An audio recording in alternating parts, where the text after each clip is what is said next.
नमस्कार, स्वागत है हमारे विशेष कार्यक्रम में जहां हम भारत के प्रत्येक राष्ट्रपति की अद्वितीय यात्रा को समझने का प्रयास कर रहे हैं। आज हम बात करेंगे उस महान विभूति की जिन्होंने शिक्षा, दर्शन और राष्ट्र सेवा में अपार योगदान दिया। यह है भारत के द्वितीय राष्ट्रपति डॉक्टर सर्वपल्ली राधाकृष्णन। उनके जीवन, शिक्षा, राष्ट्र निर्माण और उनके अद्वितीय योगदान के बारे में विस्तृत रूप से जानेंगे। डॉक्टर सर्वपल्ली राधाकृष्णन जी का जन्म 5 सितंबर 1888 को तमिलनाडु में हुआ था। उनके पिता का नाम सर्वपल्ली वीरास्वामी और माता का नाम सीतम्मा था। वे आर्थिक रूप से कमजोर परिवार से थे, लेकिन उनकी प्रतिभा और शिक्षा के प्रति लगन ने उन्हें भारतीय शिक्षा जगत में एक प्रतिष्ठित स्थान दिया।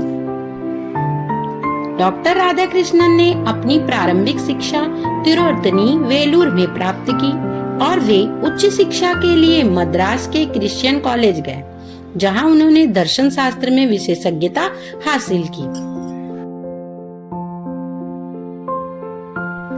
डॉक्टर राधाकृष्णन ने मद्रास, कोलकाता, ऑक्सफोर्ड जैसे विश्वविद्यालयों में दर्शन शास्त्र के प्रोफेसर के रूप में कार्य किया। वे भारतीय दर्शन शास्त्र को विश्व पटल पर ले जाने वाले पहले भारतीयों में से एक थे। उनके विचार और लेखन ने भारतीय शिक्षा प्रणाली में गहरी छाप छोड़ी। उनके सम्मान में उनके जन्म दिवस 5 सितंबर भारत में शिक्षक दिवस के रूप में मनाया जाता है, जिससे उन्हें एक आदर्श शिक्षक के रूप में भी सम्मानित किया जाता है। डॉक्टर राधाकृष्णन का राजनीति में उनके विचारों और नेतृत्व कौशल के कारण ही आगमन हुआ। 1949 में उन्होंने यूनेस्को में भारत का प्रतिनिधि नियुक्त किया गया। उसके बाद 1952 से 1962 तक वे भारत के पहले उपराष्ट्रपति रहे। 13 मई 1962 को वे भारत के द्वितीय राष्ट्रपति बने। 1968 तक इस पद पर बने रहे। राष्ट्रपति के रूप में उनका कार्यकाल भारतीय संस्कृति, शिक्षा, राजनीति में गहरा प्रभाव छोड़ने वाला था।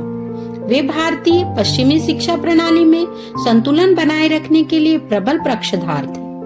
डॉक्टर राधाकृष्णन ने अपने जीवन में विश्व का नागरिक बनने का सपना देखा। यही कारण था कि उनका दृष्टिकोण हमेशा से विश्व बंधुत्व और शांति की ओर रहा। डॉक्टर राधाकृष्णन को सर्वोच्च सम्मान भारत रत्न से 1954 को सम्मानित किया गया एवं उनकी विरासत आज भी भारत में शिक्षा और दर्शन क्षेत्र में जानी जाती है। उनके योगदान के कारण ही वे न केवल भारत के बल्कि विश्व भर में सम्मानित व्यक्तित्वों में से एक बने। डॉक्टर सर्वपल्ली राधाकृष्णन का जीवन दर्शन, ज्ञान, आध्यात्मिकता का एक अद्वितीय उदाहरण है। उनकी सोच और शिक्षा आज भी लोगों को प्रेरणा देती है। वे एक आदर्श शिक्षक, महान दार्शनिक और सच्चे देशभक्त के रूप में हमेशा याद किए जाएंगे। इनका योगदान भारतीय संस्कृति, शिक्षा और दर्शन शास्त्र के क्षेत्र में सदा स्मरणीय रहेगी। अगली कड़ी में हम एक और महान राष्ट्रपति की जीवन यात्रा को जानेंगे। तब तक जुड़े रहिए और हमारे साथ भारत के इतिहास के उन महत्वपूर्ण अध्यायों को समझते रहिए। धन्यवाद।